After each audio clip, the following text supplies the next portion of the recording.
जय हिंद प्यारे साथियों, स्वागत है आप सभी का खजुराहो कंपटीशन एग्ज़ाम एकेडमी में। साथियों, आज हम बात करने वाले हैं भारतीय इतिहास से अभी तक बने प्रमुख प्रश्नों की जो बार बार परीक्षाओं में पूछे गए हैं। पहला प्रश्न है, बीते हुए युगों की घटनाओं के संबंध में जानकारी देने वाले स्रोत को क्या कहा जाता है। जो बीते हुए युगों की घटनाओं के संबंध में जानकारी देगा उसे किस नाम से जानते हैं? ऐतिहासिक स्रोत, भौगोलिक स्रोत, सामाजिक स्रोत या फिर राजनीतिक स्रोत। तो ऐतिहासिक जो घटनाएं हैं बीते हुए युगों की, तो उनके बारे में जो जानकारी देगा तो उसे क्या कहेंगे? ऐतिहासिक स्रोत, यानी ऑप्शन नंबर ए सही हो जाएगा। अगला प्रश्न दिया है, निम्न में से कौन सा कथन सही है? 4 ऑप्शन दिए हैं। साहित्यिक स्रोत की तुलना में पुरातात्विक स्रोत अधिक प्रमाणित होते हैं। कह रहा है साहित्यिक स्रोत की तुलना में जो पुरातात्विक स्रोत हैं अधिक प्रमाणित होते हैं। दूसरा ऑप्शन दिया है, पुरातात्विक स्रोत की तुलना में साहित्यिक स्रोत अधिक प्रमाणित होते हैं। तीसरा ऑप्शन, साहित्यिक स्रोत एवं पुरातात्विक स्रोत दोनों एक समान प्रमाणिक होते हैं। अगला ऑप्शन, साहित्यिक स्रोत की तुलना में पुरातात्विक स्रोत से नहीं की जा सकती। मतलब जो साहित्यिक स्रोत हैं इनकी तुलना पुरातात्विक स्रोत से नहीं की जा सकती है। तो ऑप्शन नंबर ए सही हो जाएगा कि साहित्यिक स्रोत की तुलना में पुरातात्विक स्रोत अधिक प्रमाणित होते हैं। भाई, हम अपना इतिहास कैसे जानते हैं? जो पुरातात्विक स्रोत हमें प्राप्त होते हैं खुदाई करके, जैसे सिंधु घाटी सभ्यता है, तो इसके जो पुरातात्विक अवशेष मिले हैं उसी के द्वारा तो हम भारतीय इतिहास को या विश्व के इतिहास को उजागर करते हैं। अगला प्रश्न पूछा गया है, किस वेद में प्राचीन वैदिक युग की संस्कृति के बारे में सूचना दी गई है? तो आपको बताना है कि किस वेद में प्राचीन वैदिक युग की संस्कृति के बारे में सूचना दी गई है। ऋग्वेद, यजुर्वेद, सामवेद और अथर्ववेद। तो ऑप्शन ए सही हो जाएगा कि ऋग्वेद में प्राचीन वैदिक युग की संस्कृति के बारे में सूचना दी गई है। अगला प्रश्न है, निम्न में से कौन सा ग्रंथ श्रुति ग्रंथ का अंग नहीं माना जाता है? तो आपको बताना है श्रुति ग्रंथ का अंग कौन सा नहीं है। संहिता, ब्राह्मण, उपनिषद या पुराण। ऑप्शन नंबर डी सही हो जाएगा कि जो पुराण है ये श्रुति ग्रंथ का अंग नहीं माना जाता है, जबकि संहिता, ब्राह्मण और उपनिषद श्रुति ग्रंथ के अंग होते हैं। अगला प्रश्न, निम्नलिखित में से कौन सा ग्रंथ यह दावा करता है कि जो उस ग्रंथ में है वह विश्व में है और जो उस ग्रंथ में नहीं है वह विश्व में अलभ्य है, मतलब संभव नहीं है। ऑप्शन, ऋग्वेद, यजुर्वेद, सामवेद या फिर महाभारत। ऑप्शन नंबर डी सही हो जाएगा कि महाभारत ग्रंथ यह दावा करता है कि जो उस ग्रंथ में लिखा हुआ है वह विश्व में स्थित है और जो उस ग्रंथ में नहीं लिखा है वह इस विश्व में अलभ्य है। अगला प्रश्न, त्रिपिटक धर्म ग्रंथ है। तो आपको बताना है कि जो त्रिपिटक धर्म ग्रंथ है ये किस धर्म का है? जैनियों का, बौद्धों का, सिखों का या फिर हिंदुओं का। जो त्रिपिटक धर्म ग्रंथ है ये बौद्धों का धर्म ग्रंथ है। ऑप्शन नंबर बी सही हो जाएगा। अगला प्रश्न, जातक किसका ग्रंथ है? जातक किसका ग्रंथ है आपको बताना है। वैष्णव धर्म का, जैन धर्म का, बौद्ध धर्म का या फिर शैव धर्म का। जो जातक ग्रंथ है ये बौद्ध धर्म का ग्रंथ है, जैसे त्रिपिटक था। अगला प्रश्न, मिलिंद पानु। मिलिंद के प्रश्न राजा मिलिंद और किस बौद्ध भिक्षु के मध्य संवाद के रूप में हैं? Option, Nagasena, Nagarjuna, Nagabhata, Kumarila Bhatt.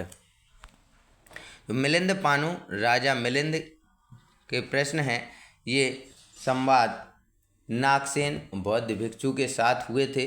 Option number A सही हो जाएगा। अगला प्रश्न, निम्नलिखित में से किसकी तुलना मैकियावेली के प्रिंस से की जा सकती है। तो मैकियावेली के प्रिंस से किसकी तुलना की जा सकती है? कालिदास का मालविकाग्निमित्रम, कौटिल्य का अर्थशास्त्र, वात्स्यायन का कामसूत्र और तिरुवल्लुवर। तो ये 4 ऑप्शन दिए गए हैं। इसमें आपको बताना है कि किसकी तुलना मैकियावेली के प्रिंस से की गई है। ऑप्शन नंबर बी सही हो जाएगा।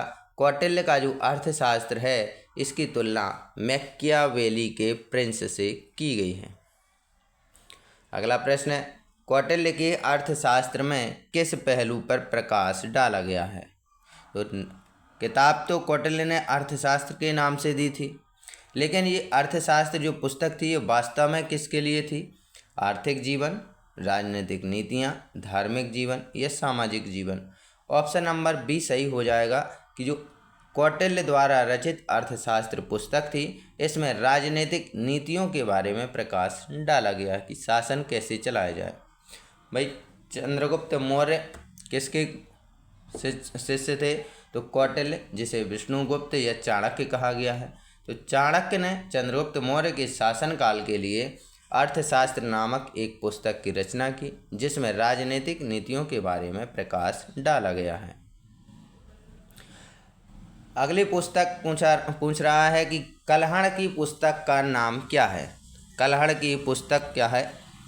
राजतरंगिणी। ऑप्शन नंबर डी सही हो जाएगा। कल्हड़ द्वारा रचित पुस्तक का नाम राजतरंगिणी है। अगला प्रश्न, अष्टाध्यायी पुस्तक किसके द्वारा लिखी गई है? तो अष्टाध्यायी पुस्तक जो है महर्षि पाणिनि के द्वारा लिखी गई है। अगला प्रश्न, महाभाष्य के रचनाकार का नाम क्या है? जो महाभाष्य हैं इनके रचनाकार कौन है महाभाष्य पुस्तक के? तो इनके रचनाकार हो जाएंगे पतंजलि। अगला प्रश्न, कालिदास द्वारा रचित मालविकाग्निमित्रम नाटक का नायक कौन था? ऑप्शन पुष्यमित्र शुंग, गौतमी पुत्र सतकर्णी, अग्निमित्र या फिर चंद्रगुप्त द्वितीय। तो ऑप्शन जो है हमारा सी सही हो जाएगा कि जो अग्निमित्र थे इनके लिए कालिदास द्वारा रचित मालविकाग्निमित्रम नाटक का नायक थे। अगला प्रश्न, हर्षचरित्र किसके द्वारा लिखी गई थी? ऑप्शन कालिदास, बाणभट्ट, वाल्मीकि और महर्षि वेदव्यास।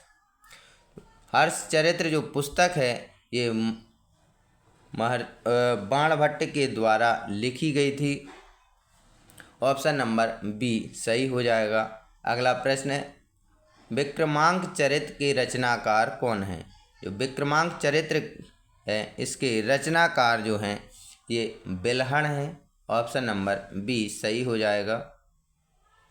अगला प्रश्न है, चंद्रवरदाई द्वारा रचित ग्रंथ का नाम क्या है?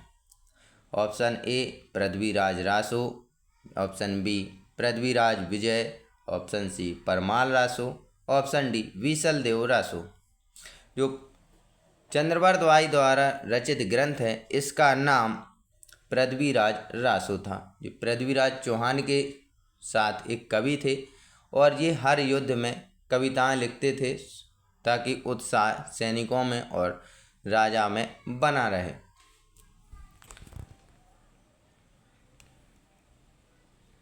अगला प्रश्न पूछा गया है, निम्न में से कौन सिकंदर के साथ भारत आने वाला इतिहासकार नहीं था? तो सिकंदर के साथ भारत आने वाला इतिहासकार कौन नहीं था? ऑप्शन नंबर डी सही हो जाएगा, हेरोडोटस। हेरोडोटस के बारे में हमने अपनी क्लास में बताया है कि इतिहास का जनक कहा जाता है। इतिहास के बारे में किसने बताया? तो हेरोडोटस ने बताया। बाकी सिकंदर के साथ आने वाले इतिहासकार निरियाकस, एनासीक्रेटस, एरिस्टोबुलस, ये 3 इतिहासकार आए थे। अगला प्रश्न पूछा गया, निम्न में से किस विदेशी यात्री ने भारत का दौरा सबसे पहले किया था? तो विदेशी यात्री का नाम बताना है। ऑप्शन है मेगास्थनीज, फाहियान, हेनसांग और इत्सिंग। सबसे पहले कौन आया था? तो सबसे पहले मेगास्थनीज आया था। इसकी पुस्तक का नाम इंडिका है। पेपर में पूछ ले कि इंडिका पुस्तक के रचयिता कौन हैं, तो मैगस्थनीज। अगला प्रश्न देखिए, ये प्रश्न 2005 में बीपीएससी में भी पूछा गया है और आने वाले परीक्षाओं में भी ये पूछा गया है। मैगस्थनीज की पुस्तक का नाम क्या है, तो इंडिका। ऑप्शन नंबर डी सही हो जाएगा। अगला प्रश्न पूछा गया, जियोग्राफिया की रचना किसने की? हेरोडोटस, मैगस्थनीज, स्ट्रैबो और प्लिनी। जो जियोग्राफिया की रचना है ये स्ट्रैबो के द्वारा की गई थी। ऑप्शन नंबर सी सही हो जाएगा। अगला प्रश्न, प्लिनी की पुस्तक का नाम क्या है? प्लिनी की पुस्तक, जो प्लिनी के द्वारा लिखी गई पुस्तक है, इसका नाम नेचुरलिस हिस्टोरिया है। ऑप्शन नंबर बी सही हो जाएगा। अगला प्रश्न, पेरिप्लस ऑफ एरिथ्रियन सी की रचना किसने करी थी? जो पेरिप्लस ऑफ एरिथ्रियन सी है, इसकी रचना ऑप्शन हेरोडोटस, स्ट्रैबो, मैगस्थनीज, अज्ञातनामा यूनानी लेखक। तो ऑप्शन नंबर डी सही हो जाएगा। अज्ञातनामा यूनानी लेखक ने पेरिप्लस ऑफ एरिथ्रियन सी की रचना की थी। अगला प्रश्न पूछा गया, फाहियान कहाँ का निवासी था? जो फाहियान है ये चीन का निवासी था। ऑप्शन नंबर सी सही हो जाएगा। अगला प्रश्न, फाहियान किसके शासनकाल में भारत आया था? जो फाहियान है ऑप्शन के हिसाब से चंद्रगुप्त प्रथम, अशोक, हर्षवर्धन और चंद्रगुप्त द्वितीय। जो फाहियान है ये चंद्रगुप्त द्वितीय के शासनकाल में भारत आया था। ऑप्शन नंबर डी सही हो जाएगा। अगला प्रश्न, हर्षवर्धन के समय कौन सा चीनी यात्री भारत आया था? जो हर्षवर्धन के समय हेनसांग भारत आया था और यह एक चीनी यात्री था। अगला प्रश्न पूछा गया, 9वीं सदी में भारत आए अरबी यात्री सुलेमान ने किस साम्राज्य को रोहमा कहकर संबोधित किया था? तो रोहमा कहकर संबोधित किया किस राज्य को? तो ये पाल साम्राज्य को इसने रोहमा कहकर संबोधित किया था। अगला प्रश्न, अल बरूनी किसके शासनकाल के इतिहासकार थे? जो अल बरूनी है ऑप्शन महमूद गजनबी, बलबन, अकबर या फिर मोहम्मद बिन तुगलक। जो अल बरूनी है ये महमूद गजनबी के शासनकाल का इतिहासकार था। अगला प्रश्न पूछा गया, इब्न बतूता कहाँ से आया था? जो यात्री इब्न बतूता है ये कहाँ से आया था? मोरक्को, फारस, तुर्की और मध्य एशिया। जो यात्री इब्न बतूता है ये मोरक्को का निवासी था और ये मोरक्को से भारत आया था। अगला प्रश्न,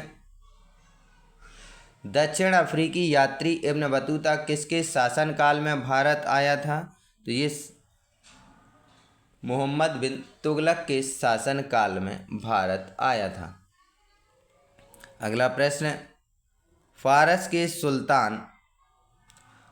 के सुल्तान मिर्जा शाहरुख के राजदूत अब्दुल रज्जाक जो 1443 से 1444 ईस्वी तक रहा, ने किस विजयनगर सम्राट के शासनकाल में विजयनगर की यात्रा करी थी?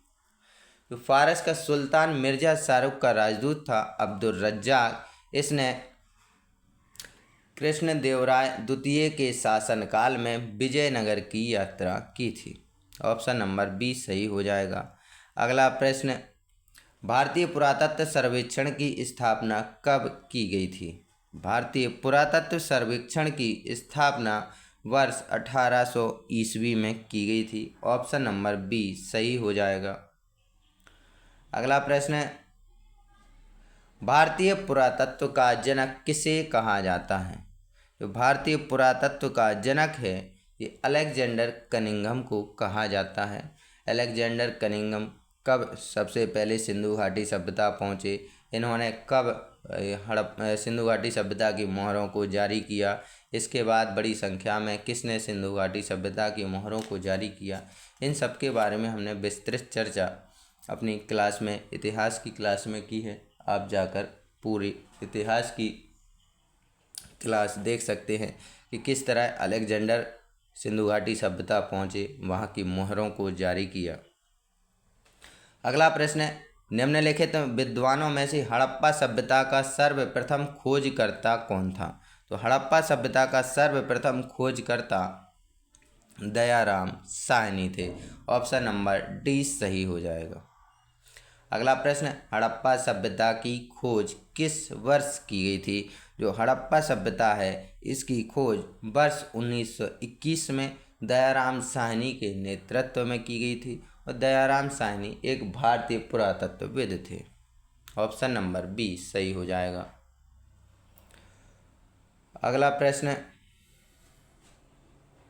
सिंधु घाटी सभ्यता को खोज निकालने में जिन दो भारतीयों का नाम जुड़ा है वो कौन कौन हैं? दयाराम साहनी एवं राखलदास बनर्जी, जॉन मार्शल एवं ईश्वरी प्रसाद, आशीर्वादी लाल एवं रंगनाथ राव, माधवराव स्वरूप वत्स एवं बीबी राव। तो आंसर क्या हो जाएगा हमारा? दयाराम साहनी एवं राखलदास बनर्जी, जिन्होंने सिंधु घाटी सभ्यता को खोज निकालने के लिए भारतीयों का नाम जुड़ा हुआ है। अगला प्रश्न पूछा गया, हड़प्पा एवं मोहनजोदड़ो की पुरातात्विक खुदाई के प्रभारी कौन थे? जो हड़प्पा एवं मोहनजोदड़ो की पुरातात्विक खुदाई थी इसके प्रभारी जो हैं ये सर जॉन मार्शल थे। सर जॉन मार्शल के नेतृत्व में हड़प्पा एवं मोहनजोदड़ो की खुदाई की गई थी। अगला प्रश्न, न्यूमिस्मैटिक्स क्या है? न्यूमिस्मैटिक्स में क्या किसका अध्ययन किया जाता है? प्राचीन पांडुलिपियों का, सिक्कों एवं धातुओं का अध्ययन, ताल पत्रों का अध्ययन, ताम्र पत्रों का अध्ययन। जो न्यूमिस्मैटिक्स है इसमें सिक्कों एवं धातुओं का अध्ययन किया जाता है। ऑप्शन नंबर बी सही हो जाएगा। अगला प्रश्न, एशिया माइनर स्थित बोगाज कोई का महत्व इसलिए है कि ऑप्शन वहाँ से जो अभिलेख प्राप्त हुए हैं उनमें 4 वैदिक देवताओं इंद्र, वरुण, मित्र व नासत्य का उल्लेख मिलता है। मध्य एशिया व तिब्बत के बीच एक महत्वपूर्ण व्यापारिक केंद्र था। वेद के मूल ग्रंथ की रचना यहीं हुई थी, या इनमें से कोई नहीं? तो ऑप्शन नंबर ए सही हो जाएगा। वहाँ से जो अभिलेख प्राप्त हुए हैं उनमें 4 वैदिक देवताओं इंद्र, वरुण, मित्र एवं नासत्य का उल्लेख मिलता है एशिया माइनर स्थित बोगाज से। अगला प्रश्न, अशोक के शिलालेखों को पढ़ने वाला प्रथम अंग्रेज कौन था? तो आपने पढ़ा होगा कि जेम्स प्रिंसेप ने 1837 में अंग्रेजों के शिलालेखों को पढ़ने में सफलता प्राप्त करी थी। ऑप्शन नंबर डी सही हो जाएगा। अगला प्रश्न, अशोक के अधिकांश शिलालेख किस भाषा व लिपि में थे? जो अशोक के अधिकांश शिलालेख हैं ये किस भाषा में थे? तो ये प्राकृत भाषा एवं ब्राह्मी लिपि में थे। तो भाषा पूछे तो प्राकृत और लिपि पूछे तो ब्राह्मी लिपि में। अगला प्रश्न, कहाँ से अशोक के द्विभाषाई ग्रीक एवं अरमाइक अभिलेख प्राप्त हुए हैं? शेर ए कुना कंधार, मन सेहरा कालसी या फिर कलिंग? ऑप्शन नंबर जो है हमारा ये सही हो जाएगा। सर ए कुना कंधार से अशोक के द्विभाषाई ग्रीक और अरमाइक भाषा में अभिलेख प्राप्त हुए हैं। अगला प्रश्न पूछा गया, अशोक के मन सेहरा पाकिस्तान एवं शहबाजगढ़ी पाकिस्तान से प्राप्त शिलालेखों में किस लिपि का प्रयोग किया गया है? तो मन सेहरा पाकिस्तान एवं शहबाजगढ़ी पाकिस्तान से जो शिलालेख प्राप्त हुए हैं अशोक के, इसमें खरोष्टी लिपि का प्रयोग किया गया है। अगला प्रश्न, प्राचीन भारत में कौन सी एक लिपि दाईं से बाईं ओर लिखी जाती थी? जैसे आज के समय में उर्दू लिखी जाती है कि दाईं से बाईं ओर, उर्दू तो दोनों तरफ से लिखी जाती है, दाएं से बाएं और बाएं से दाएं। लेकिन इसमें पूछ रहा है कि प्राचीन भारत में कौन सी एक लिपि थी जो दाईं से बाईं ओर लिखी जाती थी। तो ऑप्शन नंबर डी सही हो जाएगा हमारा। खरोष्टी लिपि जो है ये दाईं से बाईं ओर लिखी जाती थी। अगला प्रश्न पूछा गया, हेलियोडोरस का बेस नगर अभिलेख संदर्भित है। तो आपको बताना है जो हेलियोडोरस का बेस नगर है ये किससे संदर्भित है।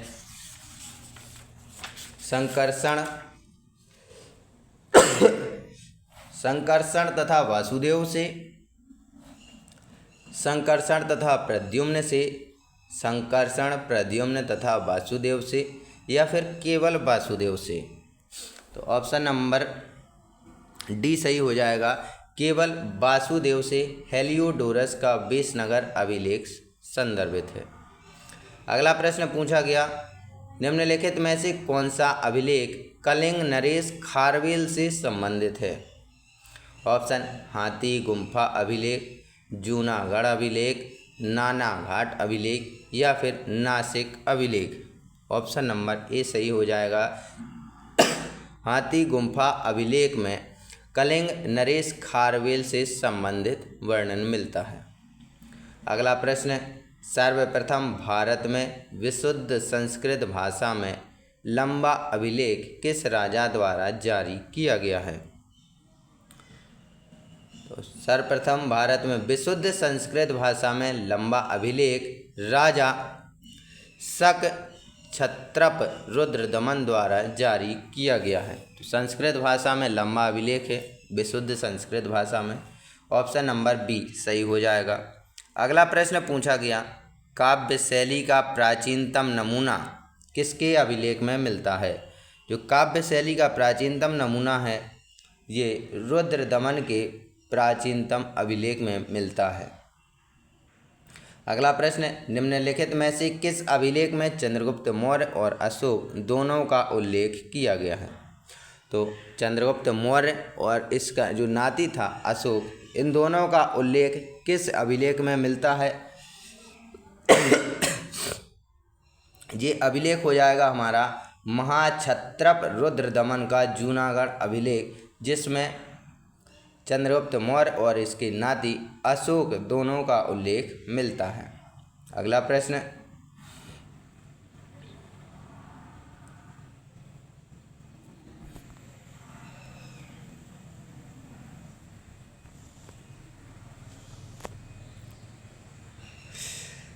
समुद्रगुप्त की सैनिक उपलब्धियों का वर्णन उसके किस अभिलेख में उपलब्ध है। जो समुद्रगुप्त की सैनिक उपलब्धियां हैं इनका वर्णन प्रयाग के अभिलेख में उपलब्ध है। जो प्रयाग स्थित स्तंभ है इसमें समुद्रगुप्त की सैनिक उपलब्धियों का वर्णन मिलता है। अगला प्रश्न, प्रयाग प्रशस्ति अभिलेख का लेखक हरिसेन किस शासक का दरबारी कवि था। तो जो प्रयाग प्रशस्ति अभिलेख मिलता है इसके लेखक हरिसेन हैं। ये किसके दरबारी कवि थे। तो समुद्रगुप्त के दरबारी कवि थे। अगला प्रश्न पूछा गया, महरौली जो दिल्ली में स्थित है लोह स्तंभ का निर्माण किसके द्वारा किस सदी में हुआ। द्वितीय सदी, तृतीय सदी, चतुर्थ सदी, या फिर सप्तमी सदी में। तो ऑप्शन नंबर जो है सी सही हो जाएगा कि महरौली दिल्ली में स्थित लोह स्तंभ का निर्माण चौथी सदी में हुआ था। अगला प्रश्न है, दिल्ली के महरौली के कुब्बत उल इस्लाम मस्जिद के प्रांगण में स्थित प्रसिद्ध लोह स्तंभ किसकी स्मृति में है। तो आपको बताना है कि दिल्ली में महरौली में कुब्बत उल इस्लाम मस्जिद के प्रांगण में स्थित लोह स्तंभ किसकी स्मृति में बना है। अशोक, चंद्र, हर्ष और अनंगपाल। तो ऑप्शन नंबर बी सही हो जाएगा कि चंद्र की स्मृति में दिल्ली में महरौली के कुब्बत उल इस्लाम मस्जिद के प्रांगण में स्थित प्रसिद्ध लोह स्तंभ है। अगला प्रश्न है, सती प्रथा का पहला पुरातात्विक उल्लेख कहाँ मिलता है। ऑप्शन भीतरगांव अभिलेख, बिलसठ स्तंभ लेख से, एरण अभिलेख से और भीतरी स्तंभ लेख से। ऑप्शन नंबर सी सही हो जाएगा कि जो सती प्रथा का पहला पुरातात्विक उल्लेख है ये सागर स्थित एरण अभिलेख से इसके साक्ष्य मिलते हैं। ऑप्शन नंबर सी सही हो जाएगा। अगला प्रश्न, एरण अभिलेख का संबंध किससे है? ऑप्शन ब्रह्मगुप्त, चंद्रगुप्त प्रथम, चंद्रगुप्त द्वितीय और भानुगुप्त। जो ऑप्शन नंबर डी है भानुगुप्त, तो भानुगुप्त का संबंध एरण अभिलेख से मिलता है और एरण अभिलेख में सबसे पहले सती प्रथा के बारे में वर्णन किया गया है। अगला प्रश्न है, ऐहोल प्रशस्ति की रचना रवि कीर्ति किस चालुक्य शासक का दरबारी कवि था? जो ऐहोल प्रशस्ति अभिलेख है इसके रचयिता रवि कीर्ति हैं। किस चालुक्य शासक के दरबारी कवि थे? तो ऑप्शन नंबर बी पुलकेशिन द्वितीय के ये दरबारी कवि थे। अगला प्रश्न है, हर्ष एवं पुलकेशिन द्वितीय के मध्य हुए संघर्ष की जानकारी कहाँ मिलती है? जो हर्षवर्धन एवं पुलकेशिन द्वितीय के मध्य संघर्ष हुआ इसकी जो जानकारी है ये ऐहोल अभिलेख से मिलती है। ऑप्शन नंबर ए सही हो जाएगा। अगला प्रश्न है, कवि कालिदास के नाम का उल्लेख किस लेख में किया गया है? जो कवि कालिदास हैं इनके नाम का उल्लेख किस लेख में हुआ? इलाहाबाद स्तंभ लेख, ऐहोल के उत्कीर्ण लेख में, अलापाडू दान लेख में या फिर हनुमकोंडा उत्कीर्ण लेख में। तो ऑप्शन नंबर जो बी है सही हो जाएगा। ऐहोल के उत्कीर्ण लेख में कवि कालिदास के नाम का उल्लेख मिलता है। अगला प्रश्न है, अभिलेखों को ऐतिहासिक प्राकथन के साथ प्रारंभ करने की परंपरा का सूत्रपात किसने किया? जो अभिलेखों की ऐतिहासिक प्राकथन के साथ प्रारंभ करने की परंपरा है इसका जो सूत्रपात है ये राजराजा प्रथम के द्वारा किया गया था। अगला प्रश्न है, कहाँ से प्राप्त अभिलेख में महासभा की कार्यप्रणाली के विषय में विस्तृत जानकारी मिलती है? तो आपको बताना है कहाँ से प्राप्त अभिलेख में महासभा की कार्यप्रणाली के विषय में विस्तृत जानकारी मिलती है। ऑप्शन उत्तर मेरूर, तंजौर, मणिमंगलम या फिर इनमें से कोई नहीं। तो ऑप्शन हो जाएगा उत्तर मेरूर, जहाँ से महासभा की कार्यप्रणाली के विषय में विस्तृत जानकारी मिलती है। अगला प्रश्न है, भारत में सिक्कों का प्रचलन कब प्रारंभ हुआ था? तो भारत में सिक्कों का प्रारंभ है जो है 600 ईसा पूर्व में प्रारंभ हुआ था। अगला प्रश्न है, भारत में प्राचीनतम मुद्रा किसे माना जाता है? आहत सिक्के, इंडो बैक्टीरियन सिक्के, सीथियन सिक्के या फिर पार्थियन सिक्के। अगला ऑप्शन ये सही हो जाएगा। जो आहत सिक्के थे भारत में प्राचीनतम मुद्रा माना जाता था इन्हें। अगला प्रश्न है, भारत में सर्वप्रथम स्वर्ण मुद्राएं किसने चलाई थी? कुषाणों ने, इंडो बैक्टीरियन ने, शकों ने या फिर गुप्त शासकों ने। जो भारत में सबसे पहले स्वर्ण मुद्राओं को चलाने का चलन जो है इंडो बैक्टीरियनों के द्वारा शुरू किया गया था। स्वर्ण मुद्राएं जो हैं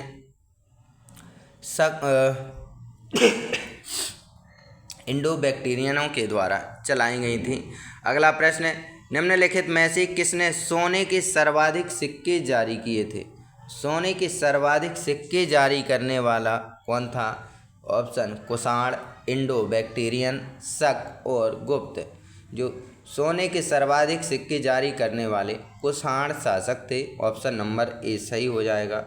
अगला प्रश्न पूछा गया, सातवाहनों के समय मुद्रा सर्वाधिक किस धातु के बने थे? तो मुद्रा जो है सर्वाधिक किस धातु से बनती थी सातवाहनों के शासनकाल में?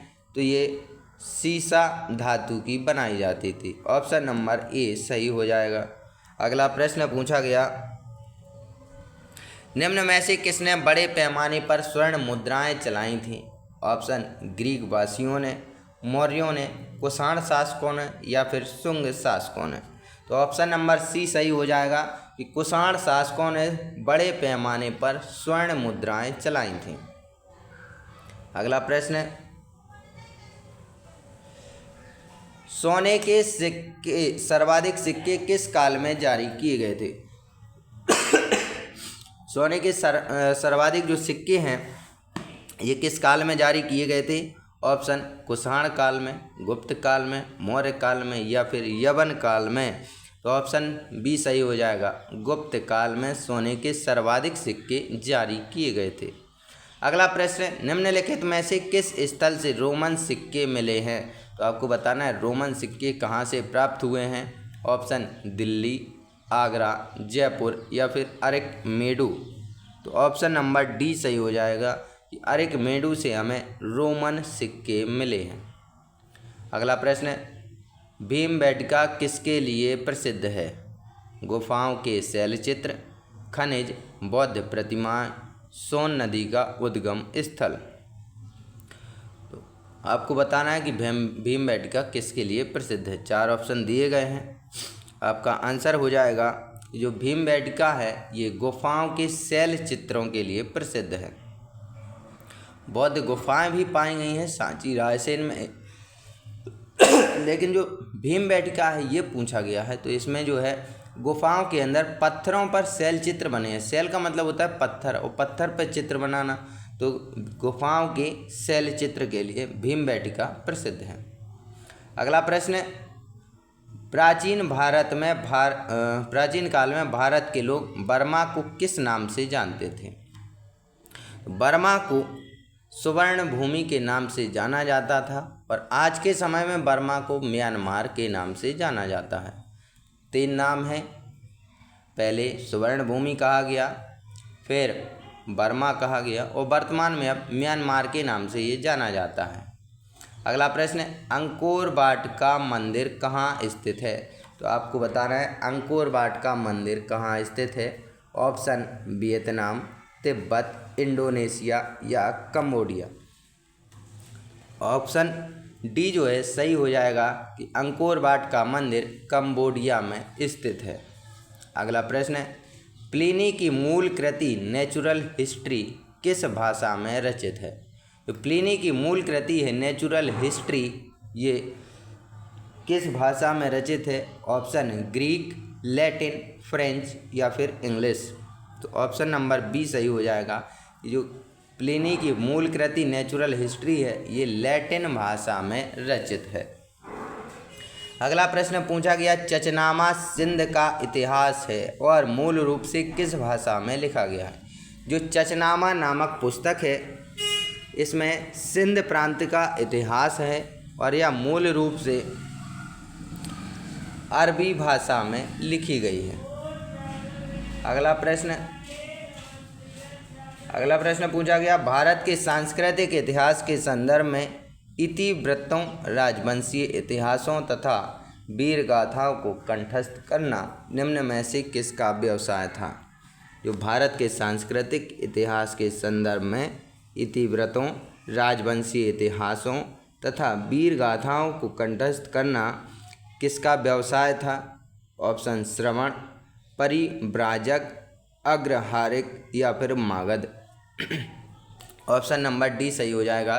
जो मागध होते थे इन्हें इतिहास के संदर्भ में इतिवृत्तों, राजवंशीय इतिहासों तथा वीर गाथाओं को कंठस्थ करना इनका प्रमुख व्यवसाय था। अगला प्रश्न, चीनी यात्री सुंग युन ने भारत की यात्रा कब की थी? जो चीनी यात्री था सुंग युंग, इसने भारत की जो यात्रा है ये 518 ईस्वी से 522 ईस्वी के समय की थी। ऑप्शन नंबर ए सही हो जाएगा। अगला प्रश्न, महाभारत युद्ध के लिए 3101 ईसा पूर्व तिथि का उल्लेख निम्न में से किस अभिलेख में हुआ है? ऑप्शन पुलकेशिन द्वितीय का ऐहोल अभिलेख, रुद्रदमन का जूनागढ़ अभिलेख, 226 ईस्वी का नंदसा अभिलेख या 238 ईस्वी का बड़वा अभिलेख। जो महाभारत का युद्ध है आज से लगभग 5000 वर्ष पूर्व हुआ, तो इसके लिए उल्लेख 3101 ईसा पूर्व तिथि का उल्लेख किस अभिलेख में मिलता है, आपको बताना है। तो ऑप्शन नंबर ए सही हो जाएगा। जो पुलकेशन द्वितीय का ऐहोल अभिलेख है, इसमें महाभारत युद्ध के लिए 3101 ईसा पूर्व तिथि का उल्लेख मिलता है। अगला प्रश्न, रवातक अभिलेख किससे संबंधित है? जो रवातक अभिलेख है ये कनिष्क से संबंधित है। ऑप्शन नंबर सी सही हो जाएगा। अगला प्रश्न, भारतवर्ष के लिए इंडिया शब्द का प्रयोग सर्वप्रथम किसने किया? हेरोडोटस, मेगास्थनीज, स्ट्रैबो या फिर एरियन? तो भारतवर्ष के लिए इंडिया शब्द का प्रयोग सर्वप्रथम जो है हेरोडोटस के द्वारा किया गया। और इतिहास का जनक किसे कहा जाता है? तो हेरोडोटस को इतिहास का जनक कहा जाता है। अगला प्रश्न है, किसने ब्राह्मी और खरोष्टी लिपियों को उद्वाचित किया था? जो ब्राह्मी और खरोष्टी लिपियां हैं इनको उद्वाचित किया किसने? Priyadarshi, Colin Mackenzie, Alexander Cunningham या फिर जेम्स प्रिंसिप? उद्वाचित किया मतलब किसने पढ़ने में सफलता प्राप्त करी थी? तो ऑप्शन नंबर डी सही हो जाएगा।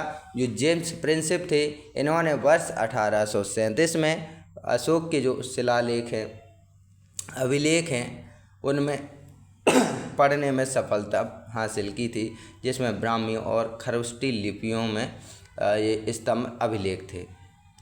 अगला और अंतिम प्रश्न, चचनामा का फारसी में अनुवाद किसने किया था? जो चचनामा नामक पुस्तक है इसका फारसी में अनुवाद किसने किया? ऑप्शन नूरुद्दीन मोहम्मद औफी, शम्स ए सिराज, मोहम्मद अली बिन अबू बकर कूफ़ी या फिर उपरोक्त में से एक से अधिक? तो ऑप्शन नंबर सी हो जाएगा, मोहम्मद अली बिन अबू बकर कूफ़ी। इसके द्वारा चचनामा नामक पुस्तक का फारसी भाषा में अनुवाद किया गया था। दोस्तों ये थे इतिहास के 80 प्रश्न जो कहीं ना कहीं परीक्षाओं में पूछे जा रहे हैं और आगे भी इनकी पूछे जाने की पूरी संभावना है। आपको ये क्लास अच्छी लगी हो तो चैनल को लाइक, शेयर और सब्सक्राइब ज़रूर करें। जय हिंद, जय भारत।